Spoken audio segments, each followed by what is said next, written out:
Hello everyone, welcome to agro academy. तो ये है आपका complete guide book IBPS AFO 2024 का एग्ज़ाम जो लोग भी देने वाले हैं उनके लिए काफ़ी ज़्यादा हेल्पफुल होने वाला है। तो इसमें हमने आपके सारे टॉपिक कवर कर दिए हैं। आपको कहीं भटकने की ज़रूरत नहीं है कि भैया रिक्रूटमेंट कैसे होता है, एग्ज़ाम का पैटर्न क्या है, एलिजिबिलिटी क्या है, कट ऑफ क्या रहा था अभी तक, क्या ये रेगुलर होता है एग्ज़ाम, हर साल वैकेंसी आती है, व्हाट इज़ द सिलेबस क्या है, ट्रेनिंग में क्या होता है, जॉब प्रोफाइल क्या रहती है, सैलरी क्या रहता है, प्रमोशन वगैरह मिलता है कि नहीं, क्या क्या अपॉर्चुनिटीज़ हैं आगे। तो ये काफ़ी डिटेल में बहुत ही सिंपल तरीके से हमने आपके लिए बनाया है। ठीक है, तो इसको आप डाउनलोड कर सकते हैं। डिस्क्रिप्शन में आपको लिंक मिल जाएगा टेलीग्राम का, वहाँ पे मैं इस वीडियो के बाद शेयर कर दूंगा इस PDF को। ठीक है, इसको प्रिंट करा के या फिर आप अपने मोबाइल में लिए रहिए, जब भी आपको लगे यहाँ पे अपना कट ऑफ वगैरह देख लीजिएगा। ठीक है, तो स्टार्ट करेंगे बारी बारी से, आपको मैं समझा दूंगा। अगर जिनके पास टाइम है तो वीडियो को देख लीजिए। अगर जो लोग ऑलरेडी एग्ज़ाम वगैरह किसी तैयारी कर रहे हैं तो आप इसको डाउनलोड कर लीजिए, अपने पास रख लीजिए। और जो लोग कॉलेज वगैरह में हैं अभी, तो आप अपने कॉलेज के दोस्तों के साथ इसे भी शेयर कर सकते हैं। ठीक है, तो स्टार्ट करेंगे। How is the recruitment conducted.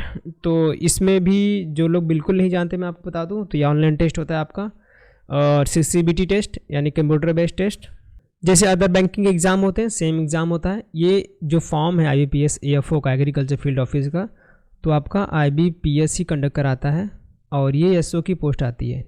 SO की जो पोस्ट आती है उसमें आपका IT होते हैं, अदर जो राज्यसभा के एग्ज़ाम्स होते हैं उसमें आपका AFO के भी वैकेंसी निकालते हैं। ये हर साल वैकेंसी आती है और नंबर ऑफ़ सीटें भी चेंजेस होते रहते हैं। कितने आती है आपको जब नोटिफिकेशन आता है तभी पता चलता है। ठीक है, अभी तो इंक्रीज़ भी हुई है वैकेंसी। तो जो लोग पूछ रहे थे कि इस बार का कट ऑफ कितना जाएगा, कितना वेरी कर रहा है, तो तेजस सर आपके लिए काफ़ी प्रॉपर जो एनालिसिस वीडियो रहता है कि भैया क्या प्रोबेबिलिटी है आपके सिलेक्शन का, वो वीडियो आपको कल मिल जाएगा इस चैनल पे। तो चैनल को जरूर सब्सक्राइब कर लीजिए। तो ये भी एग्ज़ाम आपका 3 फेजेज़ में होता है। पहला है आपका प्रीलिम्स एग्ज़ाम, प्रिलिमिनरी, जो कि आपके MCQs वाले बेस्ड टेस्ट होते हैं। इसका जो क्या पैटर्न है आगे बता दूंगा। उसके बाद सेकेंड है आपका मेंस का एग्ज़ाम। इसमें भी आपका टेक्निकल नॉलेज, जो प्रोफेशनल नॉलेज होता है, उसके क्वेश्चन पूछे जाते हैं। आगे नंबर ऑफ क्वेश्चन मैं आपको बता दूंगा। उसके बाद आपका होता है इंटरव्यू। तो 3 फेजेज़ में एग्ज़ाम होते हैं, प्रीलिम्स, मेंस और इंटरव्यू। प्रीलिम जो है सिर्फ आपका क्वालिफाइंग नेचर है, इसके मार्क्स कहीं भी ऐड नहीं होते। सिर्फ अगर आप इसमें क्वालिफाई करते हैं, कट ऑफ क्लियर करते हैं, तभी जब आप जाके आप मेंस में अपीयर कर पाते हैं। ठीक है, और दोनों में आपका जो है निगेटिव मार्किंग होती है। तो मैं आप कितनी होती है आगे मैं बता दूंगा।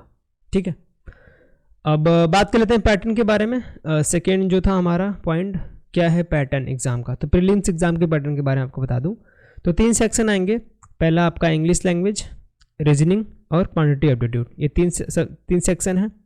अब नंबर ऑफ क्वेश्चन कितने आते हैं, तो इंग्लिश में आपके 50 क्वेश्चन आते हैं। कितने मार्क्स मिलते हैं, 25 मार्क्स। तो यहाँ पे थोड़ा सा गड़बड़ है इन दोनों में। देखो आप, रीजनिंग में 50 क्वेश्चन 25 मार्क्स के लिए, सॉरी 50 मार्क्स के लिए, एक क्वेश्चन 1 मार्क्स। ऐसे क्वांटा में भी है 50 क्वेश्चन 50 मार्क्स। लेकिन इंग्लिश में क्या है कि इनका जो वेटेज है, जो मार्क्स इन्होंने डिवाइड किया हुआ है कि 50 क्वेश्चन 25 मार्क्स आपको देंगे, पर क्वेश्चन आपको 0.5 मार्क्स मिलने वाले हैं। सभी में ड्यूरेशन सेम है, 40 मिनट 40 मिनट और 40 मिनट। तो टोटल पेपर जो होता है कितने क्वेश्चन का होता है, 150, और मार्क्स कितने मिलते हैं, 125। और इसमें से आपके कट ऑफ बनते हैं 125 में से। और पेपर का लेवल आपको बताएं तो IBPS आपका PO मेंस लेवल का पेपर होता है। इसका प्री का जो पेपर होता है उसका PO का मेंस का लेवल का पेपर होता है। तो उस तरीके से आपको तैयारी करनी पड़ेगी प्री के एग्ज़ाम के लिए। ठीक है, क्वेश्चन ऐसे हलवे की तरह नहीं आते हैं कि आप जाके करके आ जाएंगे। 125 में से आप 100 नंबर ले आ रहे हैं, बहुत ही मुश्किल होता है 100 नंबर भी लाना। तो अगर आप इसके 50% तक पहुँच गए हैं तो काफ़ी बेटर है। जो लैंग्वेज होता है पेपर का, इंग्लिश है तो इंग्लिश पूरा आएगा, इसमें कोई हिंदी का चेंजेस नहीं है। रीजनिंग और क्वांट में आपको हिंदी चेंज करने का ऑप्शन आता है, आप क्वेश्चंस को हिंदी में भी कन्वर्ट करके अपना एग्ज़ाम दे सकते हैं। ठीक है, ये समझ गए। 120 वर्ड मिलेंगे, 150 क्वेश्चन करने रहेंगे। नेगेटिव मार्किंग जैसे हमने आपको बताया कि आपके तीनों में 1.25 की नेगेटिव मार्किंग रहती है। ये मैंने इसके लिए लिख दिया था कि इंग्लिश में आपको 50 में हर क्वेश्चन का 0.5 मार्क्स मिलता है, इनको 1 मार्क्स, इनमें 1 मार्क्स। ठीक है, तो ये समझ गए। ये मैं हटा दूंगा PDF में, जब आप डाउनलोड करेंगे तो मैं कट कर दूंगा। मेंस का जो पैटर्न के बारे में बात करते हैं, इसमें आपका 21 सेक्शन रहता है। इन्होंने बोला है सिर्फ प्रोफेशनल नॉलेज या फिर टेक्निकल नॉलेज जो आपने अपना डिग्री में पढ़ा हुआ है। अगर आपने BSc EG किया हो तो आपको पता होगा कितने सारे सब्जेक्ट हैं। तो एग्रीकल्चर के जितने मेन सब्जेक्ट हैं उसके एलाइड सब्जेक्ट से भी क्वेश्चन यहाँ पे बनते हैं। सबसे बेस्ट तरीका है, अगर आप इसका सिलेबस निकालना चाहते हैं तो एक तरीके से आपके पास आपका क्वेश्चन पेपर होना चाहिए, ठीक है। PYQ से अंदाज़ा लगा सकते हैं कि भैया क्या है इसका सिलेबस। 60 क्वेश्चन इसमें जो आते हैं वो कहाँ से आते हैं, क्योंकि नंबर ऑफ क्वेश्चन क्या है 60 है, और मार्क्स कितने मिलेंगे यहाँ 60 पर क्वेश्चन, एक क्वेश्चन 1 मार्क का, जिसमें 45 मिनट मिलते हैं। समय की कमी नहीं पड़ेगी आपको, क्योंकि अगर आपने अच्छी खासी तैयारी कर ली है, एग्रीकल्चर सब्जेक्ट की नॉलेज है, अच्छे खासा बेसिक क्लियर है आपका, ठीक है, तो आपको ये 45 मिनट या 30 मिनट में ही 60 क्वेश्चन करके आ जाएंगे। और कोई भी 60 में से 60 नहीं कर पाता है, 50, 51, 52 अगर कर लिए तो बहुत ज़्यादा है। तो ये इसमें भी आपके 0.25 मार्क्स निगेटिव मार्किंग रहती है। तो ये है कुछ आपका मेंस का एग्जामिनेशन का पैटर्न, ठीक है। आगे बढ़ते हैं, एलिजिबिलिटी देख लेते हैं। तो एज लिमिट है इसमें 20 से 30 साल के बीच में होने चाहिए। अगर आप अलग अलग कैटेगरी में हैं उनके पास रिलैक्सेशन भी दिया हुआ है, आगे मैं बता दूंगा। एजुकेशन क्वालिफिकेशन क्या मांग रहे हैं, 4 साल की डिग्री आपके पास होनी चाहिए, किसमें, agriculture, horticulture, animal husbandry, veterinary science, dairy science, fishery science, pisciculture, agriculture marketing and cooperation and banking, agro forestry, agriculture biotechnology, food science, agriculture business management जो भी ABM वगैरह कर रहे हैं, food technology, dairy technology, agriculture engineering और sericulture. अगर आपकी degree 4 साल की इसमें है तो आप इस एग्ज़ाम के लिए क्वालिफाई हैं, आराम से आप इसमें अपीयर हो सकते हैं। और ऐसा कोई कॉलेज का मैटर नहीं करता है कि आप प्राइवेट कॉलेज से हैं, गवर्नमेंट कॉलेज से हैं, जो आपकी यूनिवर्सिटी है, जैसे बड़ी यूनिवर्सिटी होती है ना ICAR की, उससे रिकॉग्नाइज होनी चाहिए, बस ये मैटर करता है। क्वालिफिकेशन को लेकर उन्होंने एक नोट दिया हुआ है, अगर आपके पास डुअल डिग्री है उसमें से एक आपकी जो मेजर या फिर माइनर हो उसमें से एक ही कंसिडर की जाएगी, अगर आपका सब्जेक्ट इससे रिलेटेड है। जितने भी सब्जेक्ट आपके ऊपर दिए हैं अगर इनसे रिलेटेड है तभी आप एलिजिबल होंगे इस फॉर्म को अप्लाई करने के लिए, ठीक है। अगर आपने डुअल डिग्री ली हुई है, PG डिप्लोमा किया हुआ है 2 या 2 से अधिक स्पेशलाइजेशन में, तो आप इसमें एलिजिबल नहीं रहेंगे, ये बात आपको ध्यान में रखनी है। उसके बाद एज रिलैक्सेशन ने आपको बताया कि अगर आप शेड्यूल कास्ट से हैं तो आपके लिए 5 साल का रिलैक्सेशन है एज में, और अगर आप OBC कैटेगरी में आते हैं तो 3 साल का है। अगर आप डिसेबल पर्सन है तो आपके लिए 10 साल की एक छूट मिलती है ईयर में। एक्स सर्विस मैन है तो आपके 5 साल। और पर्सन, यहाँ पे P होना चाहिए, पर्सन अफेक्टेड बाय 1984 रियॉट्स, अगर इसमें अगर आपके फैमिली मेम्बर कोई अफेक्टेड है तो आपके लिए 5 साल की एज रिलैक्सेशन मिलता है, ठीक है। आगे बढ़ते हैं, वैकेंसीज़ के बारे में बात कर लेते हैं। वैकेंसीज़ इंपॉर्टेंट है कि हर साल वैकेंसी आती है कि नहीं है, तो जी हाँ, हर साल इसमें वैकेंसीज निकाली जाती हैं एग्रीकल्चर के स्टूडेंट के लिए। जितने भी मैंने आपको बताया, अगर आपने उसमें स्पेशलाइजेशन किया हुआ है तो आप इसमें अपीयर हैं, आप इसके लिए अप्लाई कर सकते हैं। तो यहाँ पे देखें तो यहाँ पे मैंने 4-5 सालों के ऐड किया हुआ है, मेजर 5 सालों का है। 2023 की बात करते हैं, 23-24 के लिए जो वैकेंसी निकाली गई थी स्टार्टिंग में वो 500 थी, और उसमें लगभग 174 वैकेंसीज बाद में इंक्रीज़ हुई है, तो 674 आपकी टोटल वैकेंसी है। अभी बता नहीं जा सकता, कुछ और भी बढ़ सकती हैं या फिर नहीं भी बढ़ सकती है, कुछ घट भी सकती हैं। तो ये बैंक के ऊपर निर्धारित करता है कि भैया हमको निकालनी कि नहीं निकालनी है। उसके बाद 2022-23 की बात करें तो 516 वैकेंसी आई थी, और जिसमें से उसके बाद इसमें इंक्रीज हुई 300 फिर 90, तो 906 टोटल वैकेंसी हो गई थी 2022-23 के लिए। 2021-22 वालों के लिए काफ़ी अच्छी वैकेंसी थी, 904 वैकेंसी रिलीज़ हुई थी, उसके बाद भी इंक्रीज़ हुई थी, तो आपके 1267 वैकेंसीज हो गई थी टोटल मिला के। इसी तरीके से आप 2020-21 और 19-20 का देख सकते हैं, वैकेंसीज हर साल आती हैं, 500 प्लस ही रहती हैं, तो चांसेस अच्छे खासे रहते हैं। जो सीरियस बंदे हैं पढ़ाई करने वाले वो अपना सिलेक्शन ले जाते हैं। आगे जो कैटेगरी वाइज कट ऑफ है, मैंने मेंस का डाल दिया हुआ है कि भैया कितना जाता है। 22-23 का आप देख सकते हैं, जो 100 मार्क्स में से बनता है, ठीक है। इसमें से आपका जो मैंने 60 मार्क्स बताए हैं उसमें से 1.33 मार्क्स जो आते हैं उसमें मल्टीप्लाई कीजिए, प्लस आपका 20 मार्क्स आपका इंटरव्यू का, तो 100 मार्क्स में से जो ये सारे बने हुए हैं आपके कट ऑफ, ये इसी में से बनते हैं, ठीक है, समझ गए आप। और भी यहाँ पे कट ऑफ हैं 2020-21 और 19-20 के, ये फाइनल कट ऑफ है 100 में से जो बनाए जाते हैं, ठीक है। इस बार का यहाँ पे देख सकते हैं OBC के लिए 29 सेपरेट, किसका है, मेंस का है, मेंस का कट ऑफ। तो जो आपका 60 मार्क्स रहता है तो 50 इतना ही रहता है, मतलब आपका अगर जाएगा मिनिमम जाएगा 25 से लेकर 35 के बीच में आपका कट ऑफ रहता है मेंस का। और प्रीलिम्स का मैंने आपको नहीं बताया, ये आपको मैं ऐड करके दे दूंगा। इस बार 36 समथिंग लगा था आपका प्री का कट ऑफ। तो प्री का जो है, जो आपका 125 मार्क्स का मैंने बताया प्री होता है, तो उसमें से आपका मैक्सिमम मिनिमम जाता है। तो यहाँ पे शायद पिछले साल यानी 22-23 में 19 समथिंग लोवेस्ट गया था, और ये 35-38 के बीच में इसका कट ऑफ वेरी करता रहता है। तो प्री के लिए भी थोड़ा सा आपको मेहनत करना पड़ेगा, ये नहीं कि हर बार कट ऑफ लो ही जाएगा। तो कभी कभार पेपर इजी आ जाते हैं तो 40 प्लस भी चले जाते हैं प्री के कट ऑफ। तो ये ध्यान में रख के आपको प्री की तैयारी करनी पड़ेगी। तो प्री के लिए हमने अपने टेलीग्राम पे आपके लिए 200 पजल का सीरीज़ भी चलाया हुआ है, ठीक है। तो अगर आप फॉलो कर रहे हैं तो आपके लिए काफ़ी ज़्यादा हेल्पफुल रहेगा। फ्री में डेली PDF आपको मिल जाएगी, टेलीग्राम पे आप जुड़ सकते हैं। और रिक्रूटमेंट क्या भैया, ये रेगुलर होता है, उसके बारे में बात करें। जी हाँ, ये हर साल वैकेंसीज आती हैं, ठीक है। जिसमें भी इसमें पब्लिक सेक्टर के बैंक हैं, जितने भी पब्लिक सेक्टर के बैंक हैं 10-11 बैंक हर साल इसमें पार्टिसिपेट करती हैं और अपने अपने बैंक्स में वैकेंसीज निकालती हैं। सारे बैंक नहीं निकालती हैं, कुछ मेजर जो बैंक हैं, इससे आपका बैंक ऑफ इंडिया और PNB यूनियन बैंक, ये हर साल आपकी वैकेंसी निकालती है। ऐसे अलग अलग बैंक हैं, जैसे कैनरा बैंक हो गया, वो भी कभी कभार वैकेंसी नहीं निकालती हैं और रेगुलरली इनके आते रहते हैं। अब बात करते हैं सिलेबस। तो क्या है भैया सिलेबस? तो प्रीलिम्स का तो सिलेबस डिफाइंड है, सबको पता है कि 3 सब्जेक्ट आएंगे, इंग्लिश, क्वांटिटी एप्टीट्यूड और रीजनिंग। इंग्लिश में आपका reading comprehension, cloze test, error detection, sentence correction and para jumble. और एरर डिटेक्शन में आपका ग्रामर वाला section portion, sentence correction, para jumble और रीडिंग कम्प्रिहेंशन, RC वगैरह, ठीक है।